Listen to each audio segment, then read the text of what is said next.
There we go. Okay. This is the June 16th, 2022 episode of Convo. Our guest today is Theresa Gosart. Some of you might know her as TSwizz. TSwizz. Yeah, TSwizz. So, right, Reader's Digest. Could you give us the Reader's Digest of who you are, where you're from, and what you do? Oh, okay. You didn't prepare me for this. We were talking about liberty principles before this. So I am Tioga County Chair, Theresa Gosart, in New York State. I am Mises Caucus. I used to be a state organizer for Mises Caucus in New York.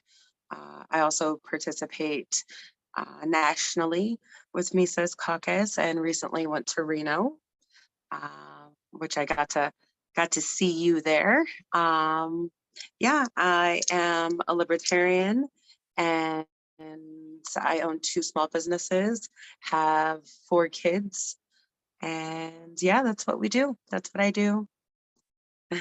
All right, fantastic. So how did you come into liberty activism? Well, like everyone says, is I was always a libertarian. I just didn't know it yet. Didn't really fit in either or, red or blue, and kind of went for principled and subject matter voting. I'd always vote per subject. And then finally, I found the Libertarian Party through a couple friends online, and then got interested in Larry Sharpe, and that really kicked it off, and started promoting him the first time he ran. Mm-hmm. And yeah, that's what brought me into it. And it's a rabbit hole. Once you start going down the libertarian activism rabbit hole, yeah, it just grows. Then it becomes a snowball once you hit the bottom. Okay, fantastic. So what's the what would you say is your proudest accomplishment in activism, your best project?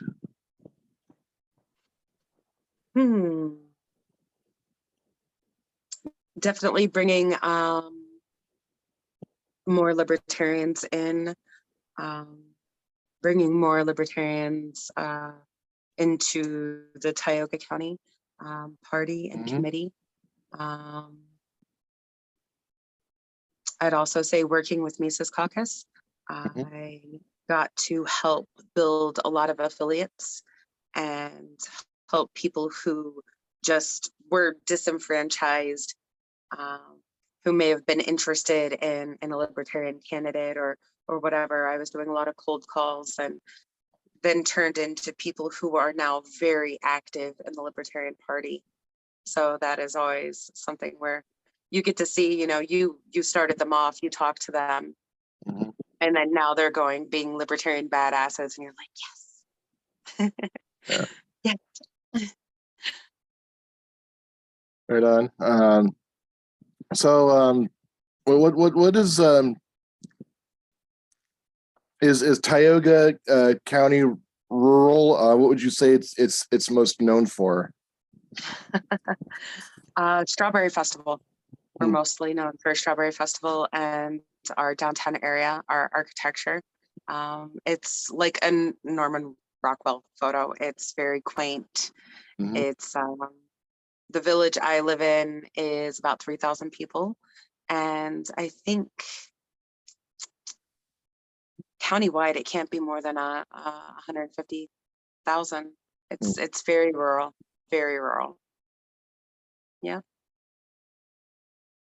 Okay, like dairy farms, orchards. Yeah. Yeah. Lots of dairy farms, lots of old family farms that have been there, 100 years. Hmm. And everybody knows their family name because they've been there for generations and generations. Yeah. Yeah. Yeah. We've got several dairy, some beef. Yeah. Hmm. Okay. Yeah. Yeah. So, could you name like three authors or prominent activists who've been inspirational to you?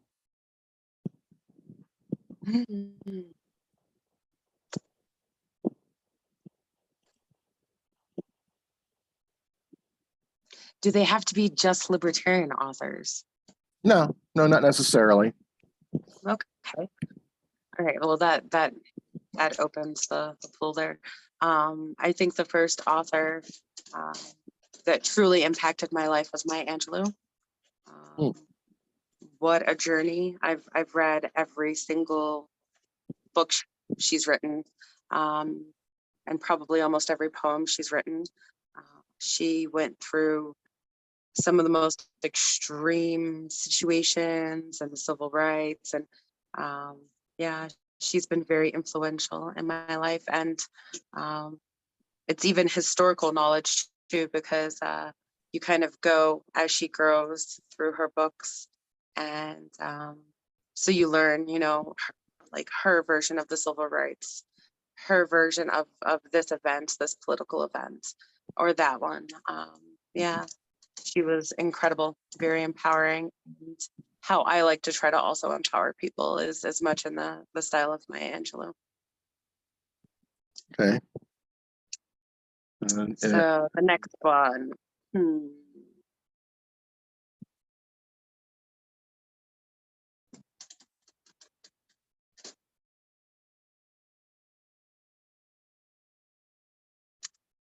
I would have to say Bastiat. I like Bastiat. The Mhm. law. It's Oh it's yes. amazing. It's incredible. I love that, Hazlitt used a lot of Bastiat. Um, I like that Ludwig von Mises used a lot of Bastiat as well. Yeah, it's amazing how that little 75-page book Mm-hmm. influenced so many. Mm-hmm. The law. And then I've even got the Tuttle Twins book, The Law, for Mm-hmm. my boys. Um, and that's actually what got me interested in the law is another libertarian in New York. Mm-hmm. He is a history teacher. And so this is volunteerism. This is the way libertarianism life works. He is a history teacher, strong libertarian, pretty incredible. Knew that I had 3 boys that I was homeschooling, and he was like, "Can I send you some books?" And I'm like, "Absolutely. Yes." He's like, "They're libertarian ones." Yeah. I'm like, "Okay." So The Law was one of the books that we did. And then I was like, okay, now I have to go buy this book myself. I bought it and I read it, and yeah, it's amazing. And I love how it's filtered in for Ludwig von Mises and yeah, for Hazlitt as well. Yeah. Yeah, It really taught me individualism. mm-hmm. That's where I really learned the individualism was Bastiat. So the Yeah, way he defines it. I mean, my favorite quote from that is "Away with their rings, hooks, chains, and pincers." That's towards the end of the treatise where he talks about primitive tribes stretching out nostrils and ears and stuff to make them because they think it would improve the senses when really people should be allowed to grow naturally. Mm-hmm. And that has always stuck with me. What I often quote is the rights, right to self, right to individuality, all those principles. I quote that often. And also misplaced philanthropy. It's either greed or misplaced philanthropy. And he's not wrong. People who make it look like they're doing something good for somebody else through policy, through,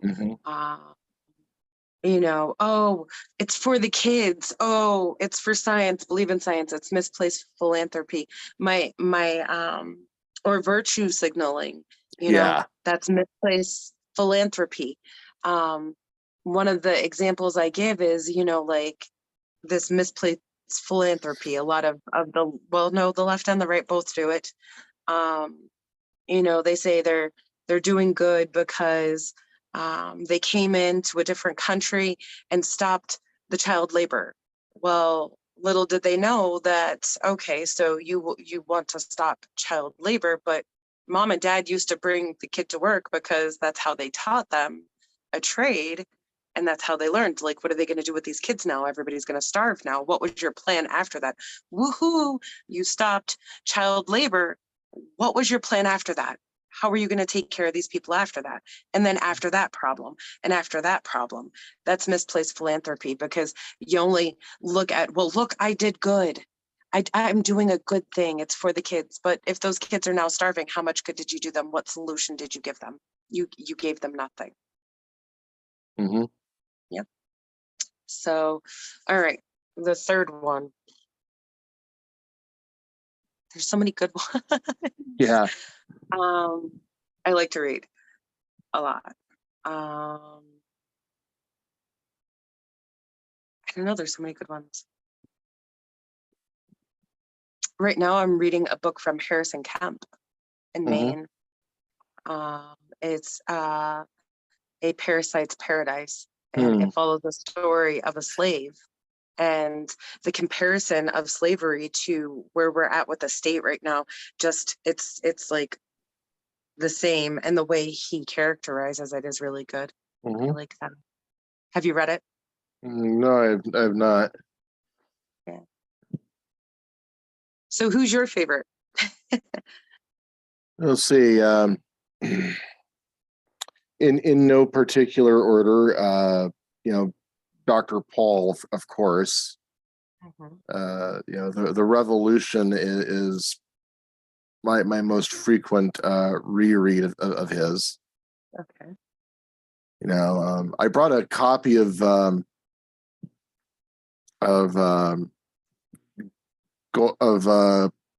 Gold, Prosperity, and Freedom for him to sign, but unfortunately I wasn't able to get his signature because there were so many people around him, and he was out of the room before I could get to him. I brought my Revolution. I brought it. Yeah, that book took 6 flights with me, but in case of Dr. Paul being able to sign it, I had to. Yeah. So I brought it. Yeah. And that wonderful bourbon, you also brought that. Yeah. Yeah, I have the bottle sitting over there still somewhere. That was such a nice sipping bourbon, though. It was just really nice and smooth, and it's aged at sea. It's put on a freighter. It circumnavigates the globe, and that's how it's aged and processed. Oh wow! Yeah, very nice. Yeah, the back notes of it were really good. I liked it. Then Richard Wurmbrand, not necessarily a libertarian, but he was a champion of religious freedom. He was a Lutheran pastor who'd been imprisoned by the communist regime in Romania for 16 years. And what's really amazing about him is that he actually forgave his captors. Which is something I probably wouldn't be able to do. I would be the guy in the action movie who would empty the clip into the guy who beat the crap out of me for every day for 16 years. So he had such an amazing life story. Oh. Yeah. And then let's see. Another author I enjoy is, among many others, is the late Cleon Skousen. His last name sounds familiar. He's Mark Skousen's uncle. Okay. He wrote this book called. He wrote several books. The Naked Communist. The 1,000-Year Leap, brilliant stuff. Where he explores the Anglo-Saxon and Old Testament roots of our modern day system and where things went wrong. Brilliant guy. Yeah. That sounds interesting. That sounds really interesting. I would like to see a breakdown of that. Yeah. Oh, one that I read while I was in college has always impacted kind of my mind and knowing the capacity of humans in a bad way, unfortunately. But it was a good lesson as a young girl. I read it and ended up doing a public speaking speech for my college course on it. And it is Left to Tell, and it's by Macaulay Libigiza, and it was a firsthand account of a college-age woman when the genocide in Rwanda went down. Wow. And, yeah. Oh, yeah. Oh, yeah. That was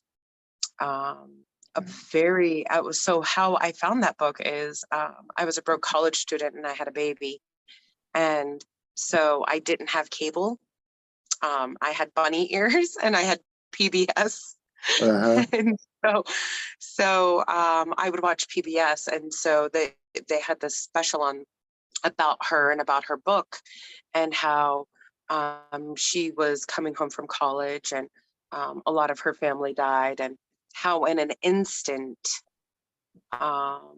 your neighbors were using machetes and killing each other.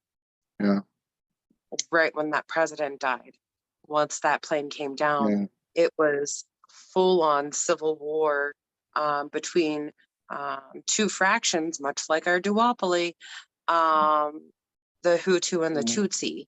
Yeah, and that was, and the reason why things are like that is because when the colonial powers left Africa, they deliberately drew the borders irrespective of all the cultural, religious, tribal, and even dietary differences, so they would fight each other and remain dependent on the superpowers. Yep. Oh yeah. Well, because they were trying to take over the world, they were colonizing, and they wanted these people in their control. And if they're fighting each other, it's harder to fight the people who are trying to control you, as we know. And so it followed her journey. She ended up living in a 9-by-9 bathroom with 9 other women for 90 days. Yeah. Yeah. What a harrowing story, though. I mean, it's awful. And it shows you how quick humanity can just become very violent, very fast, and very uncivilized, very fast. And you never know when that's going to happen. You've just got to pray that it doesn't happen in your lifetime. Yeah. And so, definitely a need for 2A. Yeah. and how, people around you, you don't think they'll turn on you like that or go very, Hitler on you. COVID showed us. I mean, there are people in my own family who went completely Nazi over it. Yeah. I Where mean, where people lost humanity. Yeah. And started looking at other people as a virus. I had to block high school classmates because they were wishing they were wishing they were wishing death, disease, imprisonment on me and my loved ones because I was questioning the narrative because the government and the media and the medical establishment, which have lied to us about so much for so long, and weren't even allowed to ask questions. You couldn't ask questions. You weren't allowed to. Yeah, it made no sense at all to me why I should suddenly trust them now about this. Yep. You know. Oh, but this one we're gonna trust you on. Yeah. Nope. So I saw that in that book. So I probably shouldn't have been as surprised when it happened this time too, but reading it in a book from, about a different country and a different time, not too far. I mean, it happened in the 90s, but I'm old. So, I mean, all sorts of crises. It just does things to people. Same thing with people lose their mind. Expect them to go crazy. Expect them to go nuts. Yeah, same thing with war. I've had people cut me off because I was against the Iraq war. Or how fast it went from Rona to Ukraine. Yeah. Like we're supposed to believe anything you say now? Yeah. No. Nope. I'm gonna need lots of receipts before I trust anything the government tells me. Yeah. Maybe a pint of Jesus's blood, because even then I probably won't believe them. Yeah. So now before we started recording, you were telling me about what you've been going through with the school system in your area, and when I started reading that stuff on your timeline, it really cut me pretty deep to the almost all the way down to the bone, because I was bullied as a kid and I had to deal with teachers and administrators siding with them and punishing me if I dared fight back. We have a system where the bully gets rewarded, mm-hmm. and the person who defends themselves gets in trouble. Mm-hmm. That's literally the system. It's not, the first punch that the teacher sees, it's the second one when the kid is like, I'm done with you. And then that's the one the teacher sees, that kid gets in trouble. They don't listen beyond that. There's no incentive to. And oftentimes they'll just let a troubled kid just be an asshole to other children. For, just I can't imagine their reasoning, but I mean, I guess because there's not a lot they can do with a troubled kid except for punish them. But if you have a parent who doesn't care, nothing is going to come of it. And so I guess they just get tired of that, and then they let these kids bully the other children. Mm-hmm. Yeah. Nope. And then the lack of accountability for administrators is unreal. It's unreal, but that's because we don't control our budget. Yeah, yeah. We we in the mid thousands we built a brand new state of the art high school named after a school superintendent who'd been around forever, like 20, 30 years. And to be able to afford that, they took money that was meant for air conditioning and heating in two other schools. That's logical use of the budget, but you get into this cycle of the school employs so many people Mm-hmm. in the community that they have the vote. And whatever these administrators want, all they got to do is make the prices right for the teachers. And there's an out of control budget that regular people can't control. It's literally all the employees who vote. They hold the voting Mm-hmm. in the middle school, in all the schools. That's where they hold the voting so the teachers can vote. And the teachers, when it comes to the school vote, make sure all the 18-year-olds are signed up and voting. They actually bring them to vote for the school thing, and they tell them how to vote. Yeah, I've always instinctively voted no on school bond measures because the money never Not for goes the where kids. it's supposed to go. No. No. If you look, I guarantee your administrative piece is probably one of the, besides the teacher's salaries, and because that's union negotiated in the drivers union, administrative salaries are usually a good 1/3 of the chunk. Yep. Not that they don't have a hell of a job as well, but if any of your school districts are like ours, they get quite hefty raises every year, and they'll cut in a language and still give themselves a $5,000 raise for that year, you know, and then another person a $3,000 raise. And, you know, these are administrators. I don't know anybody else who gets raises at that pace. It's insane. Yeah. We're the most funded education system, I think, in the country. But Are you sure? I thought New York owned it. Yeah, but our literacy, our math, science, it's just bad. It is. It's just we I mean they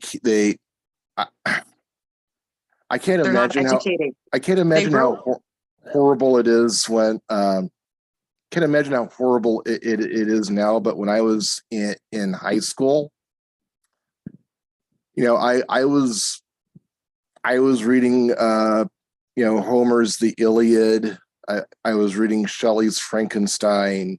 I was reading Heinlein novels. My classmates were still struggling with C, J. Oh, we were doing Beowulf. We did, Macbeth, and I did Mary Shelley's Frankenstein in 9th grade. Like that was standard, and my daughter hasn't, but I usually try to make her read. Junior year of high school, 11th grade. Great Gatsby, what was a signed reading. I didn't read that one, but I think I would love it because I love the movie. Yeah, I was able to get through it in literally one sitting. My classmates during the month we were going through it were whining and complaining about how hard it is. I don't know. You know who I 11th grade year, this person was very fundamental to me was Jonathan Swift, and A Modest Proposal. I feel like he is one of the, I know he's known for Gulliver's Travel, but that is like, I've never even read that. His satire, his satirical pamphlets were phenomenal, and A Modest Proposal was great. Like he was coming up, like with ways the government could control them more, Yeah. and it was amazing. Yeah, that's why I'm so cheeky now. So anytime I'm about civil disobedience, because he could have gotten in trouble for that, writing pamphlets like that were Yeah. anti-state. Oh my gosh, that could have gotten him into trouble. So he There, was there all was about there was they were still drawing and quartering people in those days. correct. Exactly. So he was a very brave man. And that's the first time I learned about civil disobedience, which I'm all about, and about being that's why I'm so cheeky and satirical. That's why I love the bee, the Babylon bee. It's Yeah. amazing. I'm very satirical. I find. Yeah. Yeah, here in California, the local paper is called the Modesto Bee. So when people refer to the bee, I get a little confused. Yeah, Mhm. yeah, yeah. Could if you feel like it, could you tell our audience what it is that you and your kids have been going through with the school district? Well, I have a junior, a fifth grader, a third grader, and a kindergartner.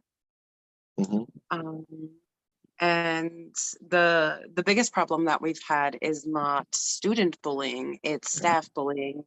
And it's something that I've seen all the way through with my daughter, and started seeing it with my son. And um, yeah,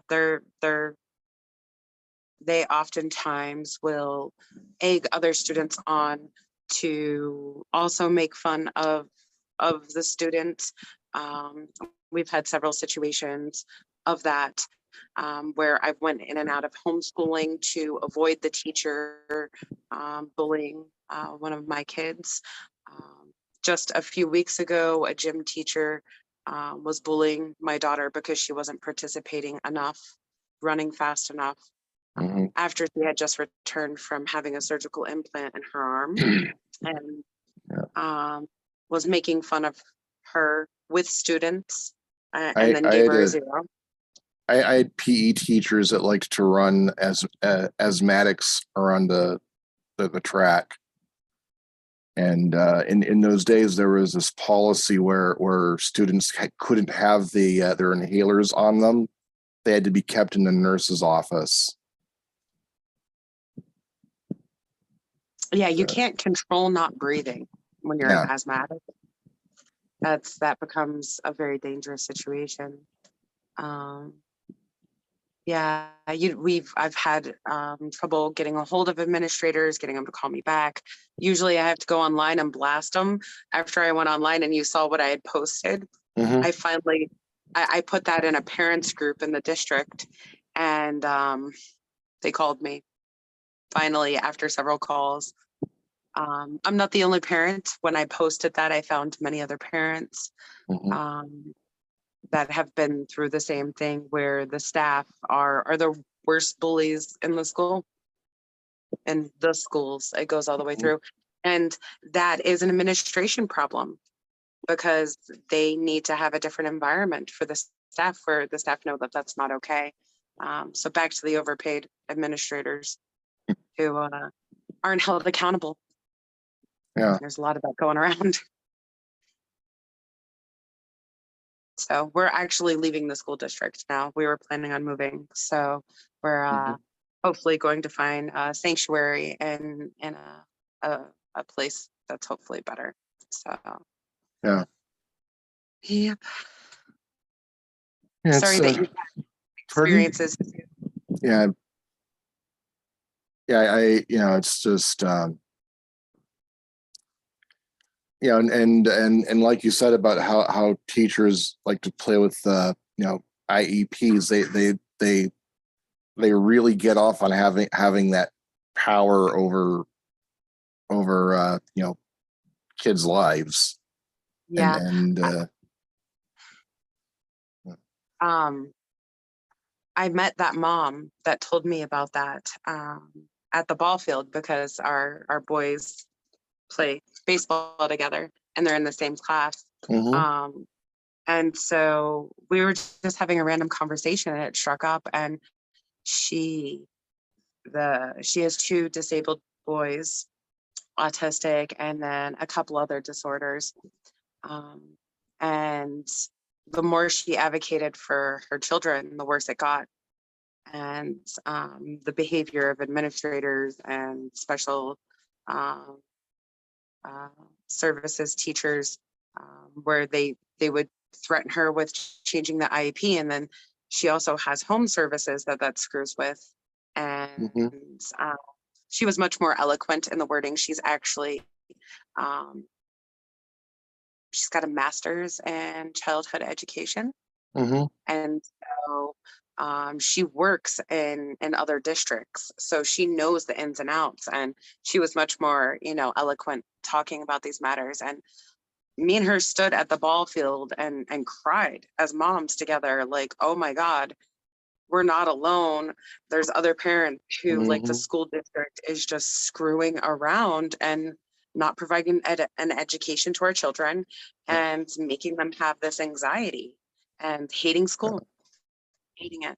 Yeah, have you had problems with administrators wanting to put any of your kids on psychotropics to alter their behavior? Because that was an issue I had when I was a kid. um no, but that would be something I would discuss with their doctor before I discuss with an administrator Yeah. or any sort of faculty. That's something, if they had a concern, of course I would hear it as Mhm, a mom. And like my son Caleb, he has these outbursts that started in first grade after a really mhm, bad teacher. And I also believe he has a sensory disorder. I don't think it's something that's medicated, but maybe it's something that could be put in his record, like, hey, he does get overwhelmed here. Let's teach him some coping mechanisms, and which I've tried to do, but I don't, I'm not specialized in this stuff, so I can only do my mom research.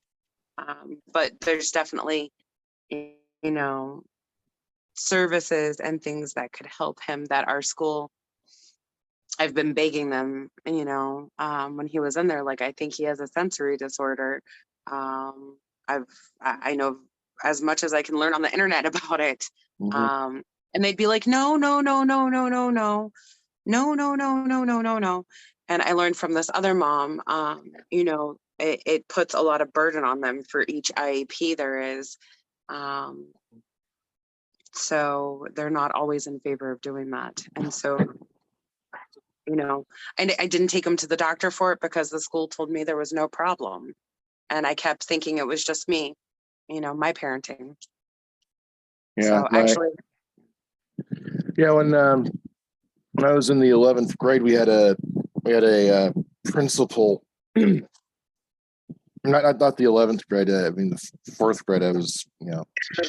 I was in the fourth grade, and we had a principal who wanted to wanted me on Ritalin, and my mother would not have any of that. She actually swung his office door open so the secretaries could hear it, and the people in the reception could hear it. Called him a drug pusher. Called him a low life drug pusher. said said he was no different than the lowlifes who hang out on street corners in downtown and should go to jail. Feisty woman, huh? Yeah. Loved her son. I get that. I get that. I love my boys. Um, you know, do I think that sometimes some of the medicine could be beneficial for some people? Yes. Am I educated enough on it to know if certain medicines are safe for these kids, if it affects their personality? I don't know, and I haven't been placed in a situation where I would have to. But those are all things that I would look at before I considered giving my child Yeah. any psychotropic. I would have some concerns. It would definitely be a lot of talks with their pediatrician Yeah. beforehand. Yeah. Yeah. Then, few years later, I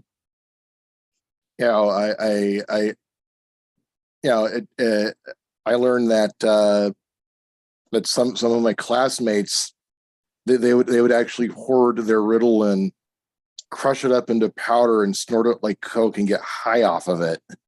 And it's actually it's a Schedule II narcotic. Yeah. And they're giving it to kids before their brains can form properly. Mess. Yeah.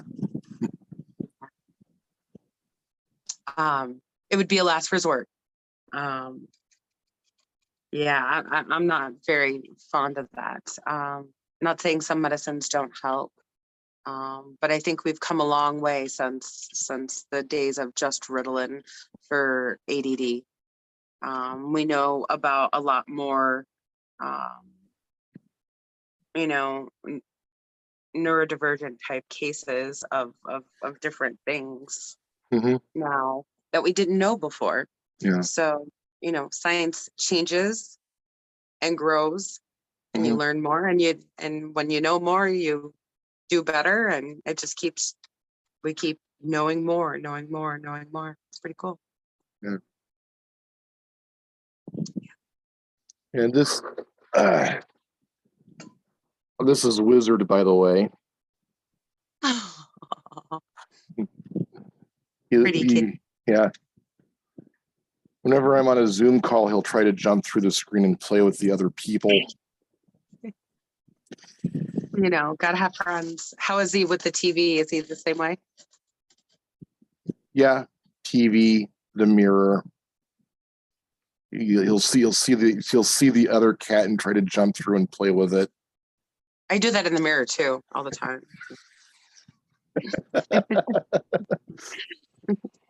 Yeah.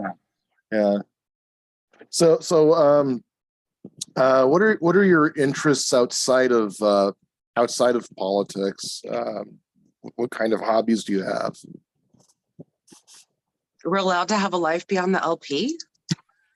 I didn't know that. Well, one of my businesses is I'm a tarot reader. I'm very spiritual. I believe in spirituality as more or less inner power and a science of just energy. Everything's energy. So I'm pretty big into that. I follow a lot of astrological things, ancient science there. It's pretty cool stuff. I read charts. Not professionally. I read cards professionally, and I love tarot. I love everything about tarot. Yeah. So, I get to do what I love, and I'm happy with that. What else do I like? I like to garden. And living in upstate New York, I don't get to garden as much as I like, but I love plants and gardening. I have some favorite plants, house plants, and love gardening. and just going outside and having fun during the summer with my boys. Those boys keep me busy. Very busy. Yeah. Okay, so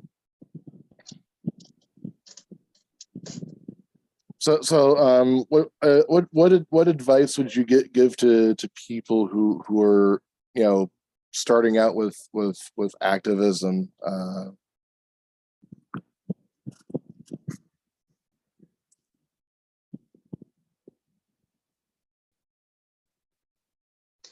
Make sure your heart's in the right place.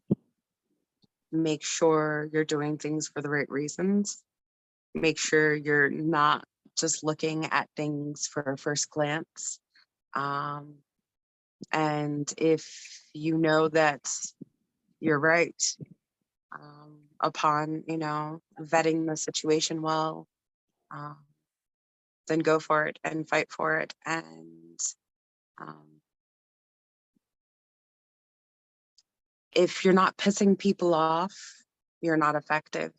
So once you get to the part where people are really pissed at you and they're going to say all the things to you and they're going to make you question yourself and they are going to make you really question what you're in it for. And that's why you have to start off knowing why you're in it, and knowing what the purpose is and the end goal is. That's where you're going to need that. But once you get there, don't stop, because that means you're starting to make a difference, is when people start to criticize you and question you. And you can take into consideration their questions, but as long as you know for certain that original purpose, you'll be good. You'll be good. Keep fighting. Just like we did with Reset Reno. Yes. Remember all the character assassinations? And I'm like, hold the line. This is good. This means people are scared. We're creating change, and that's why we're getting all the hate. I mean, we have the Southern Paranoia Lice Center, the Nation, which is the longest running pinko rag. They used to shill for Stalin, Alternate, Salon. And you know, and what's funny is that I read their pieces and they're all just copy pasting each other. It's not real journalism. Oh, and some guy from MSN from messed up NBC, Chris Hayes, actually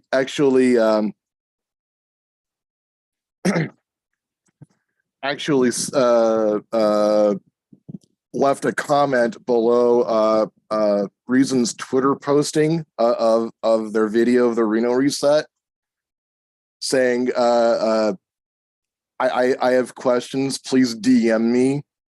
We're about to hit the big time.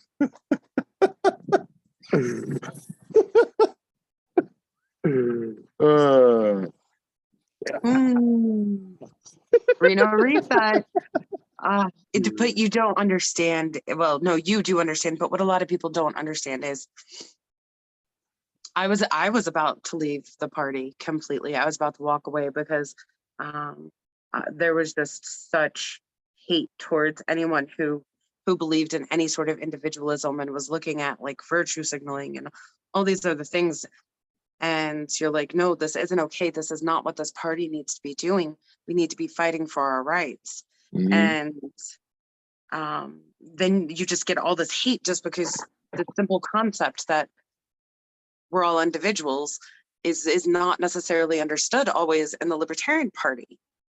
And you're confused by this. And they're so angry at you for just being like, no, you know, let's not make this about identity. Let's not make this about this. Let's not make this about that. The individual. They just get so angry. And then if you don't feel supported from the state party, and you see them kind of propping these people up, you just feel like, you know what, maybe this isn't my place. And that's why I love Mises Caucus, because they're about the environment, they're about the culture change, because you can't change law until you change culture. And they're about spreading the culture of liberty. And I was about to walk away, and then someone was like, can you wait a second, Theresa? Just wait 1 second. And I was like, nah, I'm about to click this thing and I'm going to independent, screw all of the parties. And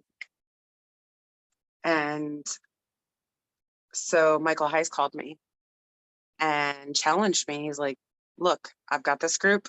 We believe in the same things you do about the individual. We believe in none of that identity, none of the virtue signaling, none of the left bullshit, none of the right bullshit. Like, we believe in you know, Ron Paul, Austrian economics, Ludwig von Mises. And I'm like, what's that? And but he challenged me to stay and fight, and so I did. And the hours I was putting in, like 8 hours a day as a state organizer, just calling people, calling the list and getting them fired up. Yeah. Getting them all fired up and getting them to join Mises Caucus and be active in the Libertarian Party, and eventually getting them to Reno. And a lot of the people that I signed up, you know, a good amount of them, that I turned them on to the Libertarian Party through my phone calls, let alone Mises Caucus, let alone to come all the way out to Reno. You know, that's why New York voted Mises. And there was so much work. There was so many hours. There were so many times I missed time with my family because this was the dream. I wanted to make a freer world for them. And this is the way that I got there. And so, you know, a lot of our detractors don't know that we worked our asses off. Every person did. You know, all the organizers did. Everybody worked their ass off to be there. You know, that a lot of it has to do with us, you know, believing in the mission. It's not just a social club. No, what I say is what I've always said. You know, the LPNY acts like a social club, and they gatekeep. And I'm not here for that. I'm not here for. I have friends. I have lots of friends. I have tons of friends that I could hang out with. Like, my schedule is never dry. I didn't need friends. I didn't. I wanted freedom. I was here for the cause. I was here for the liberty. I was here because I was tired of the government shitting on me. I was tired of these two sides lying to me and lying to everybody and lying to each other and lying on each other. And I was done with it. I wanted to feel actually free, and everywhere I went, the government was like, nope, can't do that. Nope, can't do that. Nope, can't do that. And, you know, the state party, they wanted to have a social club. And so I joined Mises, and I was like, look, I'm here for the mission, you guys. And they're like, yeah, we are too. All right, let's put you to work. Okay. And and so I came for the cause. And then through working with these people and talking to these people and actually working towards solutions and policy and thought and theory, instead of just being jerks to each other, and actually growing each other, and not being like, haha, you're stupid, being like, oh no, you've got to read this book, Theresa. And then all of a sudden I'm starting to read things like Ludwig von Mises and Sowell, and like just all these other things, and Bastiat and Hazlitt. And I'm like, well, shit, these people are growing me. Wow. And we're working together, and we're all hard workers, and we all have the same goal. And then I got friends. And so now I do have friends. But I always tell them I'm going to vote on principle. And they always say, Theresa, we don't expect you to do anything less. You know? That was really the amazing part of going to the state conventions, and then Reno is that they're the people who I had met in person for the first time had known me for months, for a while already. It was It was like a year or two. We've known each other before we met. Yeah, Through me. So, yeah. You know, I mean, seriously, it was a trip. I mean, when I ran into Josh Smith at the on the convention floor, it wasn't a formal handshake or how do you do. He walked right up to me with a big smile, gave me a bear hug like I was I was his long lost brother or something, and it was wild. Mm-hmm. Yeah. And I have a lot of Liberty family now. Yeah. Where I know, actually, sometimes when I travel, I'm like, when they call us frat bros, it's not the own they think it is. We are a fraternity. I don't think we're a fraternity. I don't know. I don't feel like we're a fraternity. However, we've worked so much together. We've stood by each other's side. We support each other. Mm-hmm. So it's not like other LP organizations or caucuses where they're like stabbing each other in the back all the time. Yeah. I can't say that I've ever had a Mises caucus brother or sister, like, and I call them brother or sister, ever like stab me in the back. Like, have we had disagreements? Have I cursed them out? Yeah. I get mad and they get mad and then we like hash it out and then we get over it. But we keep it between ourselves because it's between us. And you know, sometimes I'm a little bitchy and sometimes other people are too. Hash it out, go about your way. But you see a lot in the LP where they don't have that environment that is fostering to promote activism. It's just so hostile. And here we don't do that. We're like, hey, you know, we support each other. I have never been as empowered as I've been by my Mises Caucus brothers. Like, doesn't matter that I'm a chick, doesn't matter that I'm a mama of 4, doesn't matter that I'm 3 years away from 40. It doesn't matter, you know, that you know, I'm too young, I'm too old, or any of these things. Like, they don't care. I'm here. We're here for the liberty. You're about liberty? Cool. All right. You know, and they're very empowering. Like, they're the reason why I ran for chair. I was like, should I? They're like, yeah, you got this. Yeah, I mean, in my case, what happened was I just showed up. My predecessor was he was on the wrong side of the lockdowns. Didn't hold meetings, not even virtual ones for like a year. How I wound up becoming a state organizer out here in California was I was chatting with Matt Butts, and he has this knack for seeing talent in people and knowing where that talent could be put to best use. So basically, he just volunteered me, "Hey, you're a state organizer," and within a half hour, I was on a Zoom call with him and Angela. I felt like I was being a made man. You know, it was. I want to introduce you to Angela. No, I remember when Angela was just shit posting. Do you remember that? When Angela would just shit post before she even was running? I mean, I wasn't aware of who she was till like 2017-ish, 2018-ish. And I got to know her through you know, group chats and Zoom calls.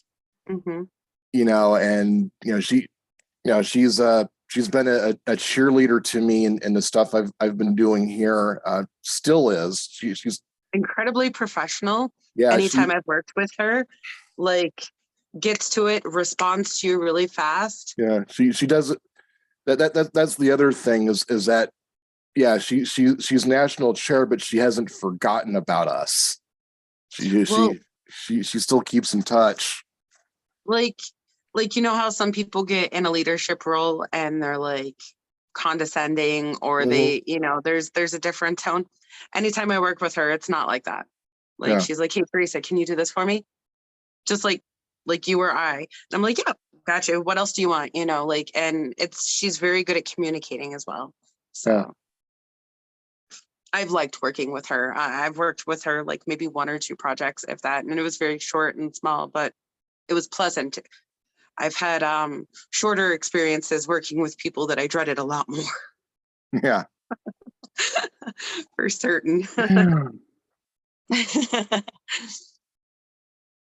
Okay, it's we've been going on for a while now. It's we can end this on a positive note. So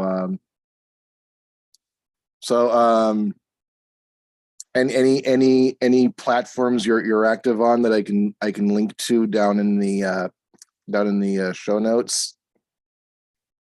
um, Platforms that I'm linked on. Well, there is my Facebook, where is just my Liberty ship posting Okay. account. And also, I started, I don't know if you caught it, a tarot libertarian page. I wanted to corner the market on that. I didn't Okay. want anybody else taking it. So now I am the tarot libertarian. All right. Hmm. So send me any liberty witchy tarot memes. I need them for the page. And go like the page. Yeah, I haven't really figured out what I'm doing with it yet, but I just had to make sure I like locked that in before anybody else tried to steal Okay. it. All right. But so how did the TSwizz thing get started? Oh my God. So everything's a long story with me. Okay. Um, We have all the time in the world, as Louis Armstrong would say.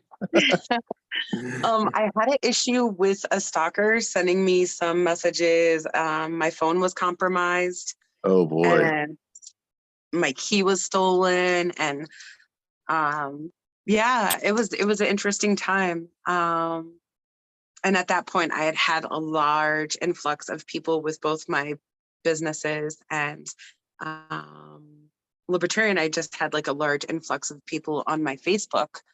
And so that's where I have my main account.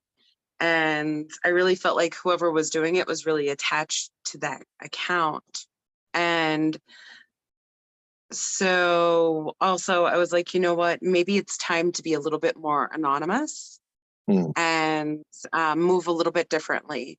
Okay. Um, because now that my businesses are gaining more success, and um, my activism in the Libertarian Party, my shitpost, like all of that was just kind of growing. Um, it was time to move a little bit differently, and so Mhm. right in that time frame, I caught a Facebook ban, and I moved to an old account that I had, Yeah. and that's when TSwizz was born. Yeah. I'm currently in Facebook jail. I really need to learn how to create a sock account. Be able to I can create one teach you. without, yeah, You be need a able to, laptop. yeah, I have a laptop. Yeah, be able to create one without getting busted because I tried that before. Yeah. So I could keep managing my affiliate page and my affiliate group and Hmm. at least and it was but yeah. I've had to do that for my businesses because every time I'd catch a Facebook ban, Mhm. I couldn't interact on my page. I lose business. So I had to create different accounts to link to that page so I could still post and still work. Yeah, so yeah, I had to yeah, I'm currently you know I'll be free from Facebook jail in a couple days because the powers that be don't think you're enough of an adult to make up your own mind about what's in an interview with Mike Yeadon, a former Pfizer exec, talking about about the effects of the lockdowns, and yeah, blah blah blah, misinformation, blah blah blah. You can't post, like, or do anything for 6 days, blah blah blah. You can't take part in groups for 29 days, blah blah blah. And you can't go live for 90 days. I don't use that feature. That never bothered me. I do for my business. Yeah, I mean, I did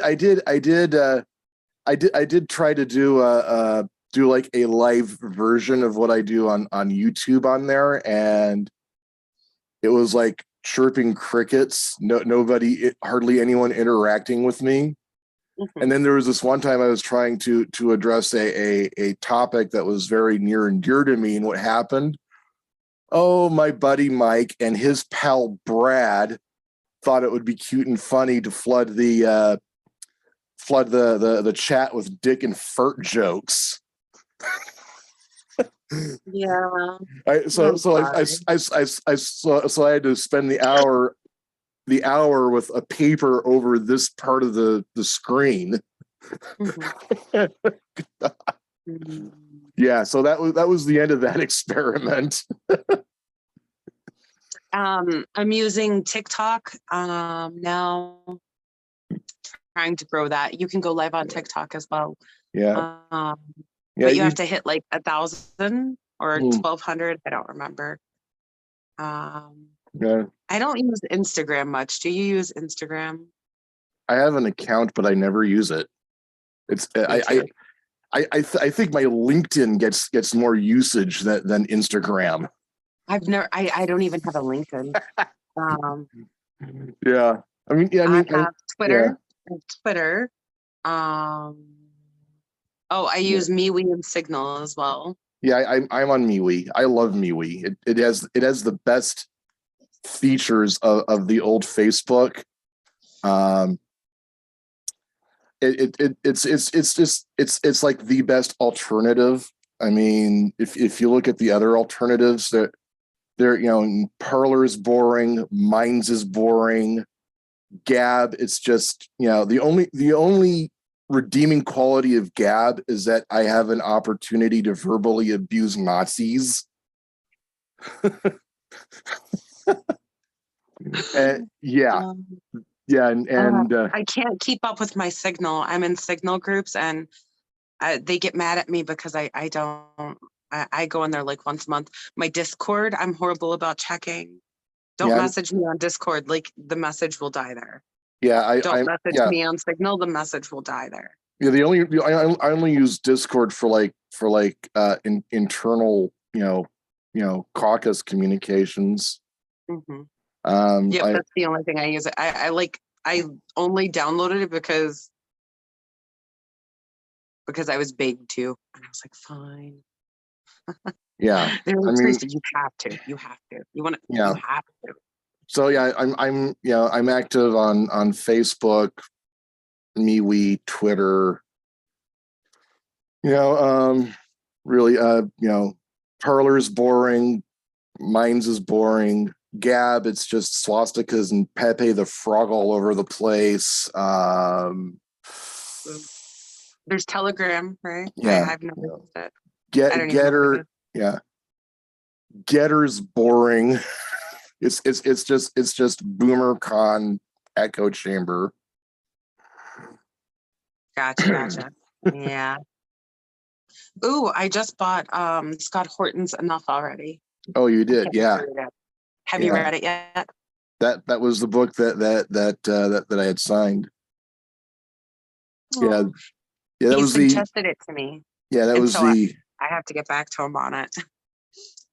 yeah that was the yeah the funny story for those of you watching. I had ordered it used on Amazon, and there was already a signature in there, and I thought it was one of those machine autograph deals. And it turns out that he actually already signed it for the previous owner. So he just added the inscription, to Charles for peace. Aww. Yeah. I don't think, like, if I ever become like popular enough for my autograph, I don't want to do like the print, like the auto print one. I want it to be me every single time. Yeah. Yeah, if I end up doing it, if I end up becoming popular for autographs, people will just keep questioning, oh, is that really him? It's just a line with a little cross in it. I'm left-handed, and so like my handwriting is awful. It's horrible. I can't even read it. I'll be like, what did I write? Yeah. Oh, well, it's lost to the paper now.